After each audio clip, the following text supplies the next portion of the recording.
Doties ziemā barot putnus, līdzīgi kā putnu būrīšu veidošana pavasarī, ir jau kā sava veida tradīcija, taču nevienmēr tas ir vajadzīgs, jo putniem dabā pietiek gan vietas, kur pārnakšņot, gan arī barības vielas. Tie, kas izdzīvo, tie izdzīvo, un kam lemts aiziet bojā, tie aiziet bojā, jo tad, kad bija jauno gadu, bija tas sals sākās, tad pārsvarā visi aizlidoja projām, un arī ūdens putni lielākā daļa aizlidoja projām, jo tā telpa, kur viņam tur pārnakšņot vai atklāts ūdens kaut kāds ir tik, cik viņi ir. Ja šīs ziemas nav tik bargas, tad jā, mums Tallas pilsētā, pieņemsim, ir izteikti gan Tallas ezerā, gan Vilkmuižas ezerā.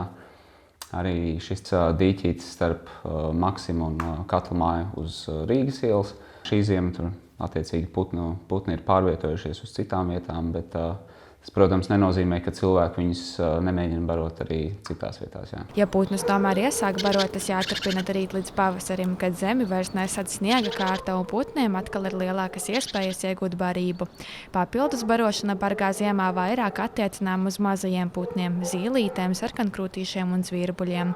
Jāatceras, ka putnus nedrīkst barot ar maizi. Taču arī ir jāsaprot, ka nedrīkst barot kā pagadās, ir tomēr jāievēro kaut kādas normas gan šī ēdiena ziņā, gan arī apjoma ziņā. Liederīgāk būtu pat barot tādus nometniekus īstos saucamos, kas ir piemēram laukirbes. Laukirbes rubeņi pie mums paliek visu gadu, viņi nekur nemigrē principā. Un tad viņiem tur bērt, piemēram, graudus, kaut kādas sēklas vai maistur zirņus vai putrājumus vai graudus kopā ar pelniem un tam līdzīgi. Tāpat, ja izlemj barot mazos putnus, tad noteikti jāierobežo mājdzīvnieku piekļuvi barotavām, lai neradītu putniem lieku stresu.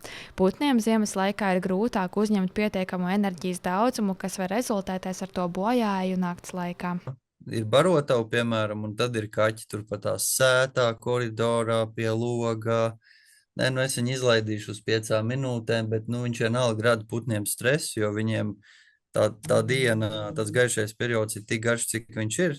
Ja, tie putni tad tur ēdīs, atpūstīsies un tam līdzīgi. Un tad stresa apstākļos viņi arī zaudē vairāk taukus. Kad sākas siltais laiks, tad putnu barošana pakāpeniski jāpārtrauc. Iedomājamies, tagad barojam ziemas periodā, un ja mēs kā ar nazi nogriežam un pārstājam barot, šiem te mazajiem putniem šī enerģijas rezerves ir ļoti niecīgas. Un ja viņam šis punkts, kurā viņš ir regulāri barojies, viņam pēkšņi izkrīt, viņš meklē jaunu barības vietu. Meklējot jaunu barības vietu, var būt problēmas, ka viņš viņu neatrod. Tas attiecīgi veicinās to, ka varbūt viņš pat to nakti nepārlaidīs vairāk. Citi atstāja tās barotavas ilgi. Es esmu redzējis arī, kad uz barotavu, maijā, jūnijā lido vidējais dzens un tur knābā kaut kāds ādas pārpalikums. Jā. Respektīvi sākās siltais periods un tur viss ir jāsavāc un jāsatīra, un lai nav nekāda grauzēja, tur neuzējās apkārt un tam līdzīgi. Ornitologi iesaka atturēties no ūdensputnu barošanas, taču, ja tomēr izvēlēs tos barot augstajā sezonā, tad maizes vietā labāk izvēlēties salātus, auzas, zirņus, rīvētus burkānus, tvaicētus brokuļus vai kukurūzu. Niceta Anna Stariņa, Artūrs Reinholds, TV9 Pakalni.